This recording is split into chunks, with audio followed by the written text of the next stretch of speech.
I will now give the floor to the Syrian Arab Republic as a concerned country. You have 5 minutes, Excellency.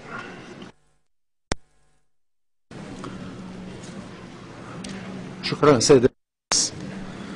يود وفد بلادي أن يعرب بداية عن استنكاره للتأخر المتعمد في صدور التقرير، ونأمل ألا يتكرر ذلك مستقبلا. السيد الرئيس، لا تزال اللجنة تتعمد المبالغة الكبيرة في عرض استنتاجاتها، كما تهمل كلية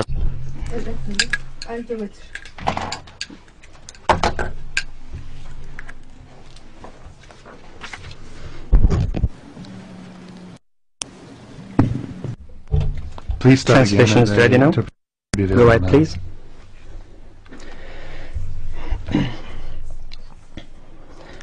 Thank you, Mr. President. My delegation would like to, first and foremost, the condemnation of the deliberate delay in the release of the report, a matter which we hope will not repeat in the future. Mr. President, the Commission still insists on excessively exaggerating their conclusions and outcomes. It also totally neglects the substantial events or even marginalizing them. The committee, despite our warnings, insisted on using sectarian language, which are rejected by all brackets of the Syrian society. It also neglected in its recommendations any mention of the economic and social deterioration, which are the unjust unilateral sanctions imposed by certain Arab and foreign countries on the Syrian people, which claim that they are friendly to our people in the hypocrisy events that they hold. The Commission also referred only casually to examples of the crimes perpetrated by the Takfiri groups, including extrajudicial executions, slaying of captives, tearing open the bodies of victims and eating out their guts. Some horrendous scenes that shocked the whole world. The Commission also totally neglected any mention of abducting Muslim and Christian clerics and concealing them in Turkey. The Commission disregarded kidnapping UN forces in the Golan and the role of Qatar in this respect, the role which is being currently investigated by the Deputy Secretary General of the United Nations, Mr. Hervé Latsou, after receiving evidence about that.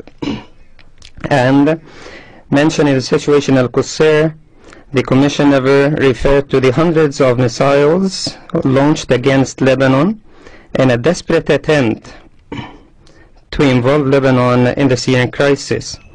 It never referred to the losses amongst innocent Syrian and Lebanese civilians because of scaring them and targeting them, which also received complete silence by the supporting countries. Mr. President, the whole world witnessed the serious slip of the Commission when Mrs. Carla Del Ponte, the Commissioner, a member of the Commission, made a courageous declaration affirming that armed groups in Syria resorted to using the sarin gas.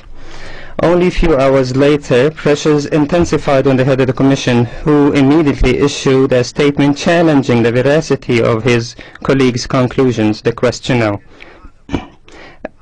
after this pathetic drama, how would the world trust the neutrality and professionalism of the Commission? We would like to remind the Commission that Syria was first to ask for investigation in this respect, but interventions by certain countries in New York, by certain active countries in New York, to conceal the truth impeded the mission. The Commission never referred to that in its report, which compromises its fulfillment of its mandate.